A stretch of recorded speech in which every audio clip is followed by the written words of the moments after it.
Hello everyone, I'm Jonathan. I'm Crystal. And this is Garbage Horror Haunt Review 2019. As we continue the trek, what would be this way in the camera, westward.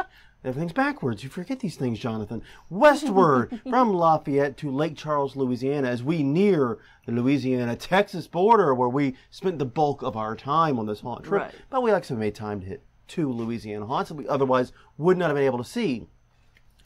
And Lost Hollows was, I've got to say, a surprise in many ways and a pleasant one overall. Yes. I think that's fair to say. Yeah, I would agree with that. We ended up getting a hotel in Lake Charles. We left Friday evening after you got off work, and that was a good stopping point for us. Right. And we could make the jump into Texas the next morning on Saturday morning.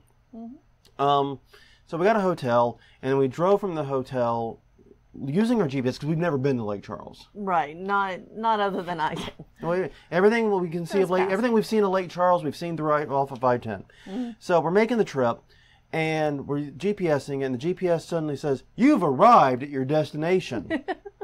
Like hell we have. Yeah.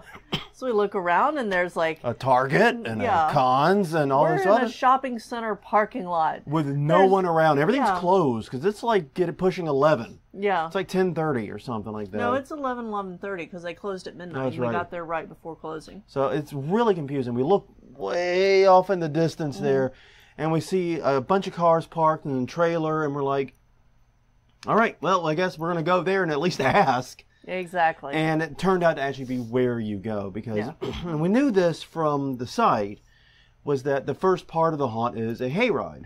Yeah. Yeah. Well, it's transportation on a Yeah. hay-filled vessel. Yeah, what appears to have happened is they took horse trailers or something similar, put hay bales on them so you can get hay in your underwear as you're riding around, and they will drive you from that parking lot to the destination. And Right. we happened to be there on what was one of the few cold nights in southern Louisiana in quite some time. So it was actually kind of chilly doing 35 miles an hour on these roads to get there. Right. But it also was very interesting because you go from this very, very ordinary and plain looking shopping center to woods to holy shit, these are pretty deep woods. Exactly. It's kind of scary and kind of spooky. I think that's the I idea. think it is the idea, yeah. Yeah, I think that adds to it. So you get there, they pull you through the initial facade, you get out, and the very first thing you see is a house. Yeah. And you're going through, and the house actually is where they separate the Fast Pass and the regular members. And by the way, if you are happening to listen to this, please light that sign better. Yeah. It was Crystal and I who were general admission with a family that bought Fast Pass, and by the way, they made a mistake on that particular night. Yeah. But anyways, because there was very few people there. But anyway, so we get there and we see there's 2 ways to go, and we can't clearly see why you would go each way because the writing is in the dark. Right. Yeah. So, but once we figured that out, got through the queue line and went in. The other group went in first, and we went in immediately after them. And the very first thing you do is walk through this gorgeous pumpkin patch type thing.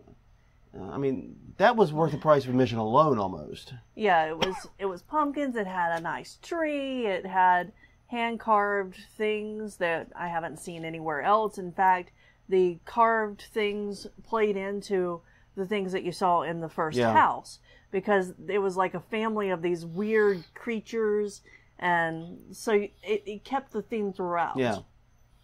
And you go from there to like this little theater area where you read the rules in a video, which is fine. I mean, I really don't have any comment on that, other than there was an actor who came and interacted with you, or in this case, just the 2 of us, because It was just us. the 2 of us. Yeah. And that was kind of cool. And then you go into the haunt, and it's the thing about it is this: it's kind of the tale of 2 haunts when you get inside. It is. They did a lot of things that really annoyed me. Right. Like having you duck down and do the watermelon crawl for extended periods of time. Yeah. And I'm not the young pup I once was. This is like 3 ibuprofen and and a nap situation for me. Then it is kind of crawling. There's also a fair amount of climbing. There's some areas where the terrain is wonky. Yeah. And I also kind of got peeved because they said in the rules, the advice was follow the light. Yeah. Follow the light. Right. That's not good advice, actually. That's quite terrible advice, actually, because a lot of times the brightest source of light is behind you, and there were a couple places where there was just no light to follow. Yeah. So we kept becoming unsure, and we kept going follow the light, and kept not helping. Right. Yeah, there was one particular scene that there was a building and a hill with a light at the bottom of it. And since we had been on hills, as far as Louisiana is concerned, they're hills. But we were trying to go towards the light at the bottom of the hill, but we were actually supposed to go through the building, and there was no light in the building because that was one of their mazes. Yeah. So things like that. And the other thing I would say is a lot of the actors were clearly young, and that youth showed a lot of times. And one of them in particular got very frustrated that we weren't reacting enough for him. Yeah. And kind of got, I wouldn't say hostile, but definitely tried to make this a competitive thing for some reason. Yeah, he was aggravated. He was aggravated. And I'll say this, though, they did get me pretty good once. I don't want to give away the scare, but I want to do compliments to the chef here. I'll just say that during one of the holiday sequences, there is a low-down scare involving an animal, a low-down scare that actually was really effectively timed. Yeah. And the actor behind it was perfectly hidden. It came together immaculately, and it made me straight up jump. No lie. Yeah, that was perfect. That was about the perfect scare from a tactics and a timing standpoint. You couldn't ask for better. Yeah, and speaking of tactics, one of the things that I noticed going through was that they would have something big and shiny over here to look at, but then the actor would hit early before you're actually looking at the thing. Yeah. So if the pop had come right beside the things that were big and shiny, or just been delayed that half a beat. Exactly. And I think a lot of that comes with the youth. Exactly. And the impatience of it. I get that. Yeah. Been there. I've been a young actor before. I'm just saying. Yeah, you have. I was young once. Yes, once. Once. Yes. But no. Anyway. But no, you're absolutely right. Been timed a little bit better and placed slightly differently, it would have really popped. Yeah, there were a lot of opportunities that were missed or just off by a beat, but still, the tactics themselves were very well done. Yeah. And the other thing I would say, though, is to the actors, if you can't scare, entertain. John LaFlamboy's famous quote. And there were some actors that were really good at that. The two, I don't know how else to describe it, other than the hillbillies, because that's the characters they were portraying.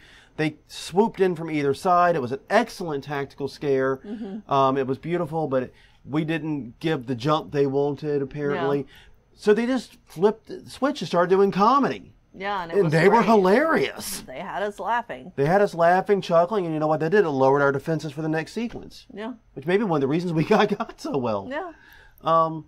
So, yeah, I mean, other than those issues, it's a great haunt all around. I mean, it's very long for the time. It's $25. Right. So it's not a super expensive haunt. No. And you're probably, if you're walking about the pace we are, you're going to spend over 30 minutes in it. Yeah. So you're getting a pretty good deal in that regard. It's a big haunt, well worth that, well worth the money.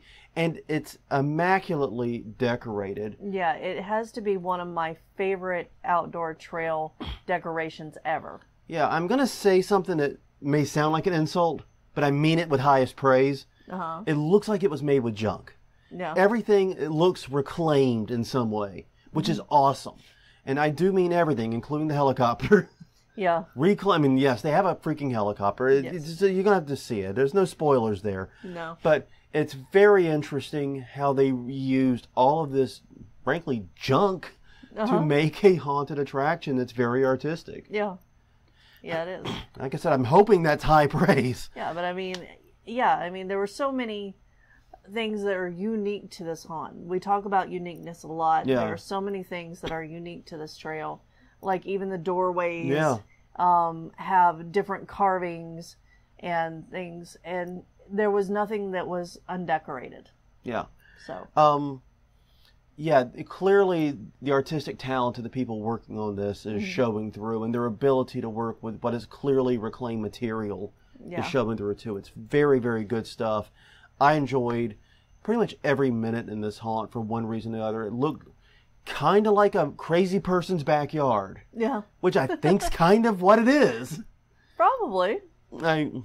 I suspect it may be. Mm-hmm. But yeah, it was a lot of fun. We did enjoy the trip through it. And like I said, other than, you know, they say on the website that they want to be ADA compliant. Yeah. They're a long way from ADA compliant, Yeah. man. Not just the terrain betraying them, the duck downs, the need to step up into school buses and things like that. If you have mobility issues, this is not the haunt for you. I'm glad Right. Ellie was not with us. Yeah, she went with us to Fright Trail, but she didn't come to Yeah. this one. Yeah, Fright Trail she was able to do pretty easily. She chose not to come to this one even before we found out about the mobility issues. Right. And the reason was because even though she's fully ambulatory, she also has mobility limitations, which makes doing 2 lengthy trail haunts in one night difficult for her. Especially after a car ride. Especially after a lengthy Yeah. car ride. So she needed the rest, and I dig that. But yeah, if you have mobility issues, this is not the haunt for you. But otherwise, yeah, I mean, I you know, this was a gem. I'm glad we found this, and I'm glad we hit it on the way out. Me too. And I'm glad they were open. We cut that close. I know. We're calling them up, like we're at the hotel calling them up. Are you guys still open? Yeah. And then we get GPS is like, you have a ride. Like the hell we have, and now we're never going to make it because the GPS just led us to a shopping center. Yeah, exactly. Luckily, that was the So if you find yourself outside of a Conn's, yes, you're in the You're right in the right place. place. Just look around. Yeah. Look around. You'll find it. But yeah, all in all, these were this and Fright Trail were 2 amazing trail haunts back to back. I mean, I think I think Lost Hollow's up there with like Waterloo in terms of like trail haunts I absolutely adore. yeah, Waterloo I think is a little bit higher for me just because it was such an unexpected gem. yeah, Go back to that review, you'll see what I mean.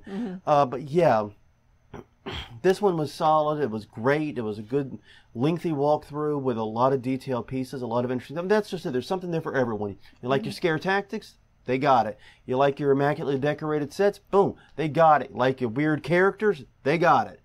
They got at least a little bit of just about everything yeah, to make for a very complete haunt experience. yeah. I'd agree with that. Well, on that note, everyone, I'm Jonathan. I'm Crystal. And this is Garbage Horror Haunt Review 2019 for Lost Hollows in Lake Charles, Louisiana. We will see you guys next time as we make it into Texas and cover our first Houston area haunt. See you then.